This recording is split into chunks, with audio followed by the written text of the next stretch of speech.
नमस्कार, मी सुवर्ण Joshi. Speed news मध्ये आपल्या सगळ्यांचं स्वागत. सुरुवात करूया वेगवान बातम्यांना. युरोपमधील ऑस्ट्रिया देशात दहशतवादी हल्ला झाला आहे. ऑस्ट्रियाची राजधानी व्हिएन्नामध्ये हा हल्ला झालाय. व्हिएन्ना शहरात एकूण 6 ठिकाणी हल्ले झाले आहेत. हल्ल्यात 2 जण ठार, 11 जण जखमी झालेत. एका दहशतवाद्याला ठार करण्यात यश आलंय. बिहारमध्ये आज विधानसभेकरता दुसऱ्या टप्प्याचं मतदान होतंय. दुसऱ्या टप्प्यात आज 17 जिल्ह्यातल्या 94 जागांकरता बिहारची जनता मतदान करेल. दुसऱ्या टप्प्यात 2,85,00,000 मतदार आपला मतदानाचा हक्क बजावतील, तर 1,500 उमेदवार आपलं नशीब आजमावतील. या 94 जागांमध्ये बिहारचे जनता दलाचे नेते आणि लालू प्रसाद यादव यांचे दोन्ही पुत्र तेजस्वी यादव आणि तेजप्रताप यादव यांचं राजकीय भवितव्य ठरणार आहे. बिहारप्रमाणेच मध्य प्रदेशमध्ये आज 28 जागांकरता पोटनिवडणूक होते. मार्च 2020ला राज्यात कमलनाथ यांची सत्ता गेल्यानंतर आणि ज्योतिरादित्य सिंधिया यांनी काँग्रेस सोडून भाजपत प्रवेश केल्यानंतरची ही पहिलीच निवडणूक आहे.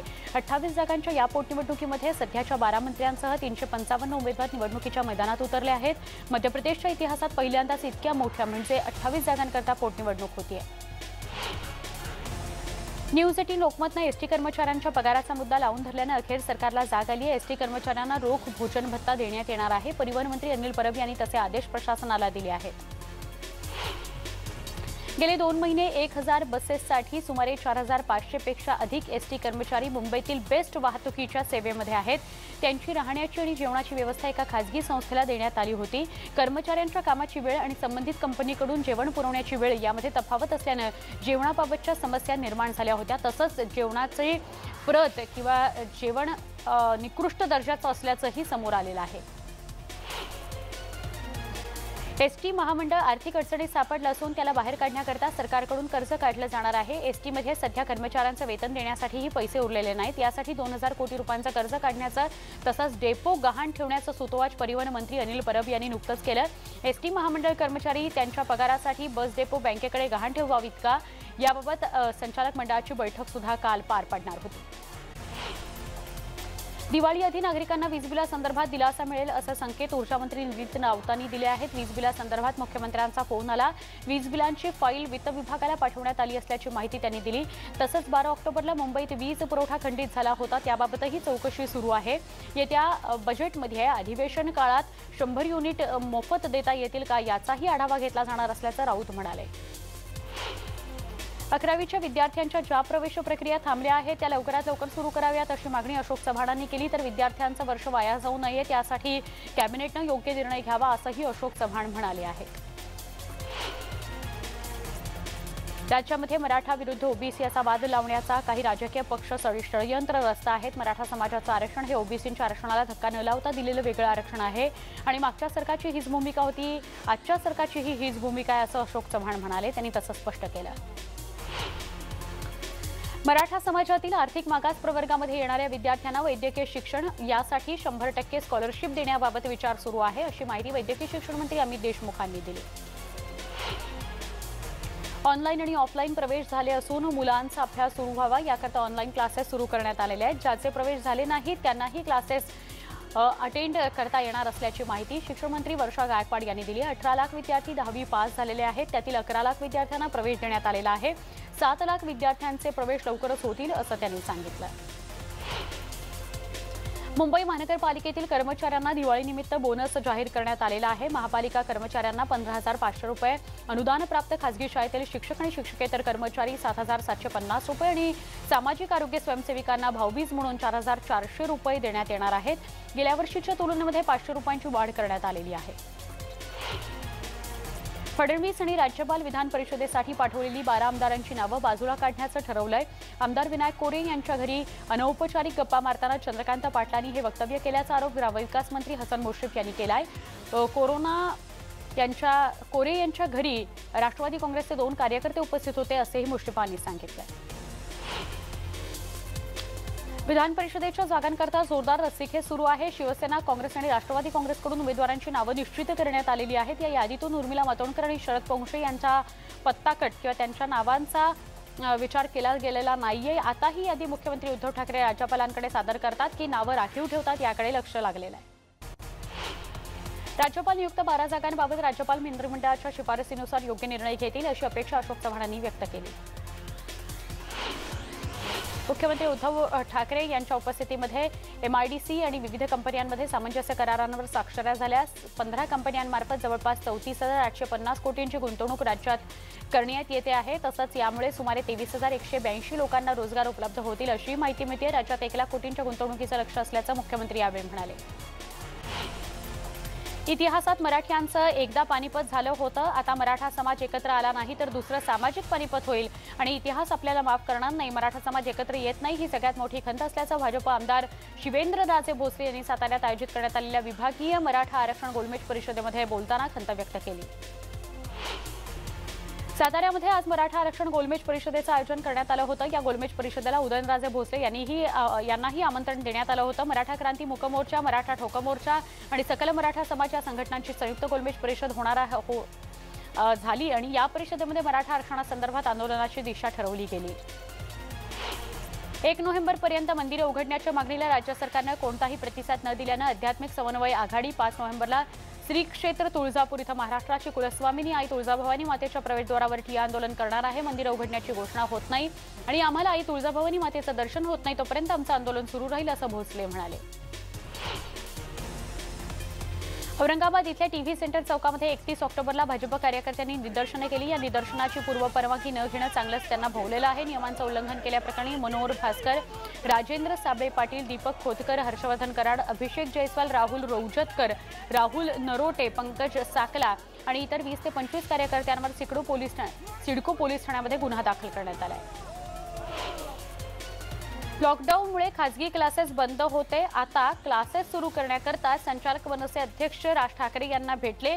7 महिन्यांपासून बंद असलेले क्लास सुरू करावेत अशी त्यांची मागणी होती। क्लासेस सुरू करण्याकरता पुढाकार घेण्याचं आश्वासन राज ठाकरेंनी क्लासेस चालकांना दिलं। राज्यभरात भाजपचे कार्यकर्ते नाराज आहेत म्हणून भाजपमध्ये राजीनामा सत्र सुरू झालेलं आहे अशी टीका राष्ट्रवादी काँग्रेसचे ज्येष्ठ नेते एकनाथ खडसे यांनी केली। भाजपमध्ये सुरू असलेल्या राजीनामा सत्राबाबत त्यांना प्रश्न विचारला गेला, त्यावेळी त्यांनी बोलताना भाजपमधील कार्यकर्ते भाजपवर नाराज असल्याचं आणि त्याचाच परिणाम म्हणून राजीनामा सत्र सुरू झाल्याचं ते म्हणाले। 7वा वेतन आयोग लागू करावा अशी मागणी करत राज्यभरातील कृषी विद्यापीठातल्या कर्मचाऱ्यांनी आंदोलनाचं हत्यार उपसलं आहे। 4ही कृषी विद्यापीठांनी कामबंद आंदोलन कालपासून पुकारलेलं आहे। जर राज्य सरकारने मागण्या मान्य केल्या नाहीत तर बेमुदत कामबंद इशारा दिला गेलाय। परभणीच्या वसंतराव नाईक मराठवाडा कृषी विद्यापीठातील 1,500च्या आसपास कर्मचाऱ्यांनी लेखणी बंद आंदोलनात सहभाग नोंदवलाय। अकृषिक विद्यापीठांना 7वा वेतन आयोग लागू करण्यात आला, परंतु शासन आमच्याकडे जाणीवपूर्वक दुर्लक्ष करते असा आरोप यावेळी आंदोलनकर्त्यांनी केला। राज्यातील 4ही कृषी विद्यापीठातील अधिकारी आणि कर्मचाऱ्यांना 7वा वेतन आयोग लागू झालेला नाही, त्यामुळे हा 7वा वेतन आयोग लागू करण्यात यावा यासाठी डॉक्टर पंजाबराव देशमुख कृषी विद्यापीठामध्ये म्हणजेच अकोल्यातल्या या विद्यापीठात लेखणी बंद आंदोलन करण्यात आलं। त्यामुळे शरद पवारांनी 4ही विद्यापीठातील समन्वय संघाची सभा बोलावली, यामध्ये तोडगा निघेल असा विश्वास कर्मचारी संघटनेनं व्यक्त केलेला आहे। राज्यातील 4ही कृषी विद्यापीठाचे अधिकारी आणि कर्मचारी सध्या 7वा वेतन आयोग लागू व्हावा आणि आश्वासित प्रगती योजनांचा लाभ मिळवावा याकरता आंदोलन करतायत। 20 ऑक्टोबरपासून हे आंदोलन सुरू आहे। या आंदोलनामध्ये 4ही विद्यापीठाच्या सगळ्या कर्मचारी संघटना सहभागी झालेल्या आहेत। दापोलीच्या डॉक्टर बाळासाहेब सावंत कोकण कृषी विद्यापीठाच्या कर्मचाऱ्यांनीही लेखणी बंद आंदोलन कालपासून सुरू केलेलं आहे। हिंगोली जिल्ह्यात अतिवृष्टीने नुकसानग्रस्त झालेल्या पिकाचे पंचनामे करून लवकरात लवकर ओला दुष्काळ जाहीर करावा या मागणीकरता मराठा शिवसैनिक सेना आक्रमक झाली। सेनेच्या वतीनं सोमवारी सेनगाव तहसील कार्यालयावर वाजत गाजत मोर्चा काढण्यात आला। सटाण्याच्या नामपूर बाजार समितीतील व्यापाऱ्यांच्या मनमानी विरुद्ध कांदा उत्पादक शेतकरी आक्रमक झाला, रस्त्यावर उतरला। यावेळी शेतकऱ्यांनी रास्ता रोको केला। बाजार समितीत कांद्याचे लिलाव सुरू झाल्यानंतर त्यात काही नवीन व्यापाऱ्यांनी भाग घेतला होता। त्याचा राग येऊन जुने व्यापारी लिलाव बंद पाडण्यासाठी उत्सुक होते आणि त्यांनी लिलाव बंद पाडून ते घरीही निघून गेले। सांगली जिल्ह्यातील सुमारे 1200 मंडप डेकोरेटर्सचा व्यवसाय ठप्प झाला। यातच सरकारनं लग्न कार्याकरता 50 लोकांनाच परवानगी दिली आहे, त्यामुळे मंडप व्यावसायिकांच्या अडचणी वाढल्यात। ही मर्यादा उठवून 500 पर्यंत तरी पुढे न्यावी आणि व्यावसायिकांना आर्थिक मदत करावी अशी मागणी सांगलीमध्ये विविध संघटनांनी केली आहे आणि त्यासाठी त्यांनी आंदोलनही केलं।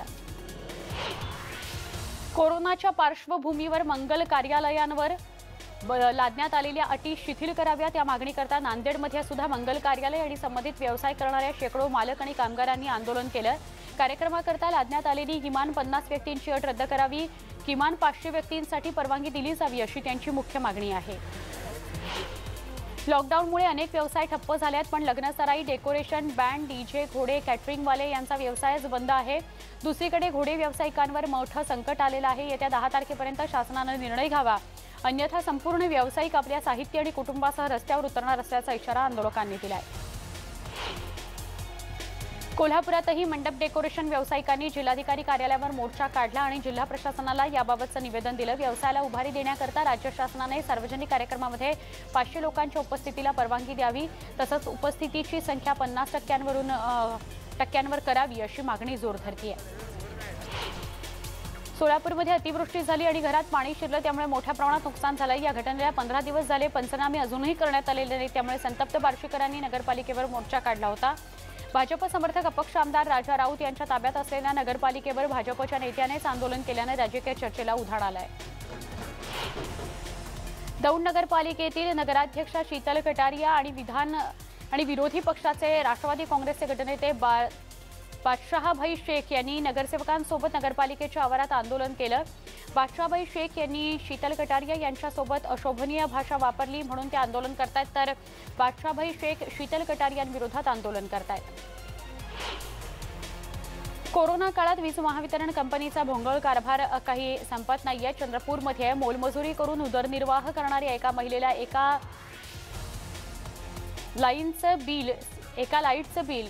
एका महिन्याचं लाईटचं बिल 650 रुपये देण्यात आलेलं आहे।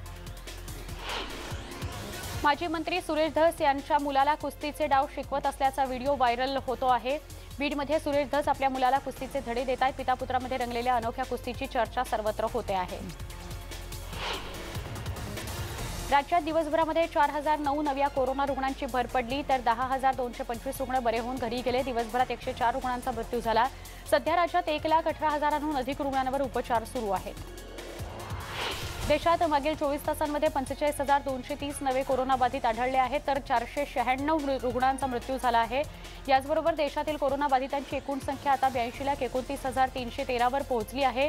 देशभरातील एकूण 82,29,313 कोरोनाबाधितांमध्ये 5,61,908 ॲक्टिव्ह केसेस आहेत। मुंबई महापालिकेतर्फे 244 ठिकाणी मोफत कोविड-विषयक वैद्यकीय चाचणी केंद्र कालपासून सुरू करण्यात आली आहेत। या सुविधेमुळे कोरोना चाचणी करण्याची सुविधा पालिका क्षेत्रात 300 पेक्षा अधिक ठिकाणी उपलब्ध होते आहे। 1 ऑक्टोबर ते 1 नोव्हेंबर या कालावधीत राज्य सरकारने राबवलेल्या माझं कुटुंब माझी जबाबदारी या योजनेला मुंबईकरांनी चांगला प्रतिसाद दिला आणि याचा मुंबईला चांगला फायदा झाल्याची माहिती मुंबई महापालिका आयुक्त इक्बाल सिंह चहल यांनी दिली आहे। या योजनेमुळे कोरोनाबाधितांच्या संख्येत घट झाली आहे, तर मृत्यूदरही कमी झाला आहे। खासदार सुनील तटकरे देखील कोरोनामुक्त झालेले आहेत। ब्रिज कँटीमधून त्यांना डिस्चार्ज देण्यात आला आहे। अजित पवार नंतर तटकरेही डिस्चार्ज देऊन आपल्या घरी गेले आहेत। शासकीय घाटी रुग्णालयामध्ये मराठवाड्यातील आणि मराठवाड्याबाहेरील हजारो रुग्ण उपचारासाठी येत असतात, मात्र त्या ठिकाणी असलेल्या मेडिकल विक्रीच्या दुकानामध्ये N95 मास्क उपलब्ध नाहीये, हे समोर आले। घाटीजवळच्या परिसरामध्ये असलेल्या खासगी मेडिकल दुकानावर चढ्या भावानं मास्कची विक्री केली जाते। केडीएमसीनं सुरू केलेल्या फुटपाथ क्लिअरन्स मोहिमेअंतर्गत काही फेरीवाल्यांनी केडीएमसीच्या पथकाला शिवीगाळ केली। गाडी समोर झोपत चांगलाच तमाशा घातला, हा सगळा प्रकार समोर आलेला आहे। याबाबतचा एक व्हिडिओ सोशल मीडियावर व्हायरल झालाय। संबंधित प्रभाग क्षेत्र अधिकाऱ्यांनी या प्रकाराला दुजोरा दिला। ठाण्यामध्ये नियमांचं पालन न करणाऱ्यांविरोधात पोलिसांनी मोहीम सुरू केली आहे। विनामास्क फिरणाऱ्यांविरोधात पोलिसांनी कारवाई करून त्यांच्याकडून दंड वसूल करायला सुरुवात केली आहे। भिवंडी शहरातील गौरीपाडा परिसरामध्ये भगवंत टाइल्सच्या दुकानामध्ये पैशांच्या देवाणघेवाणी मधून बाचाबाची झाली। तुफान हाणामारीची घटना समोर आली। यामध्ये 3 जण जखमी झालेत, तर ही हाणामारीची घटना सीसीटीव्हीत कैद झाली आहे। डोंबिवली कल्याणशील रोडवर पुन्हा एकदा पाईपलाईन फुटली। ही पाईपलाईन फुटल्याने हजारो लिटर पाणी वाया गेलं आहे। पडलेगाव खिडकाळीमधील ही घटना आहे। गेल्या 15 दिवसांमधली ही दुसरी घटना आहे। वारंवार पाईपलाईन फुटण्याच्या घटनांमुळे पाईपलाईनच्या दैनंदिन दुरुस्तीचा मुद्दा पुढे आला आहे। शेतकऱ्यांपुढे जगावं की मरावं हा एकच प्रश्न आहे। त्यामुळे नागपुरामधील खिंडसीमधील शेकडो शेतकऱ्यांचा जलसमाधी घेण्याचा प्रयत्न बघायला मिळाला, मात्र पोलिसांनी त्यांना रोखलं। पाण्याची पातळी जास्त असल्याने शेतकऱ्यांना शेती करणं कठीण जात आहे, म्हणून ते विरोध दर्शवत होते। राज्यातील एकही प्रदेश अतिवृष्टीतून सुटलेला नाही. नैसर्गिक आपत्तीमुळे शेतकरी अडचणीत आलाय असं वक्तव्य स्वाभिमानी शेतकरी संघटनेचे अध्यक्ष राजू शेट्टी यांनी केलं. तसंच मुख्यमंत्री नसताना त्यांनी जी मागणी केली होती ती मुख्यमंत्री असताना पूर्ण झाली असती तर शेतकरी समाधानी झाला असता असंही राजू शेट्टी यांनी 19व्या ऊस परिषदेमध्ये म्हटलंय. अकोल्यामध्ये आकाशवाणीच्या टॉवरवर चढून एका शेतकऱ्याच्या मुलानं शोले स्टाईल आंदोलन केलं. अकोला जिल्हा मध्यवर्ती सहकारी बँक आणि सोसायटीनं शेतकऱ्यांच्या खोट्या सह्या आणि काही शेतकऱ्यांच्या सह्या न घेता परस्पर कर्जाचं पुनर्गठन केलं.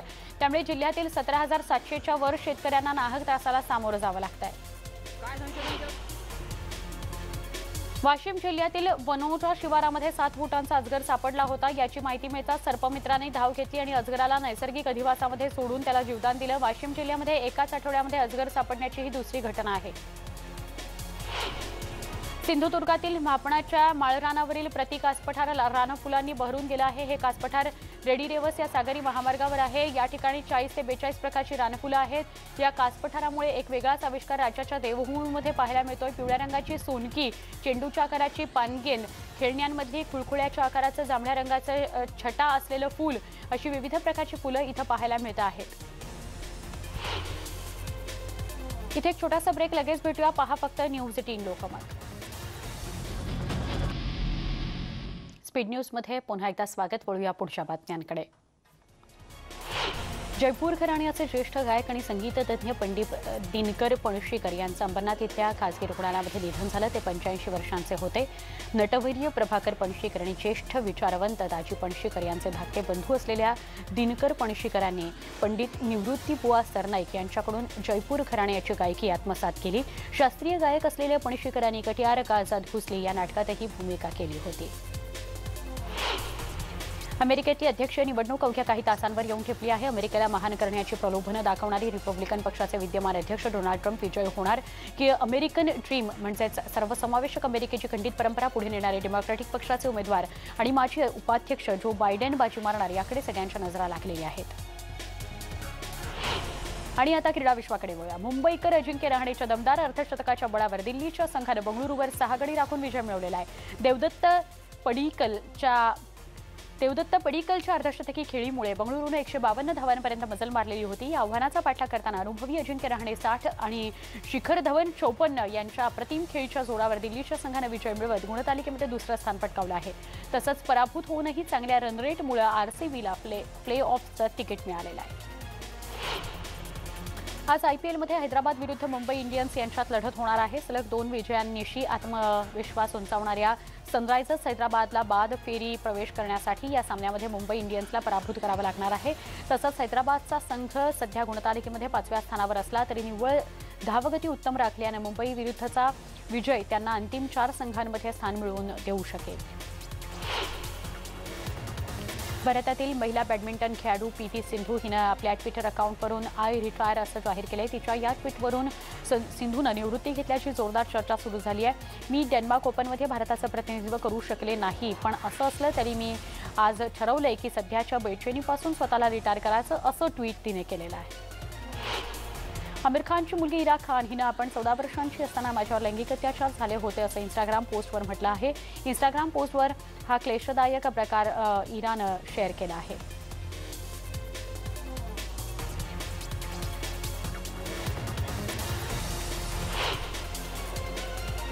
या सगळ्या घडामोडींसह स्पीड न्यूजमध्ये इथेच थांबतोय. ताज्या बातम्यांसाठी काही क्षणात परत भेटतोय. पहा फक्त न्यूज 18 लोकमत.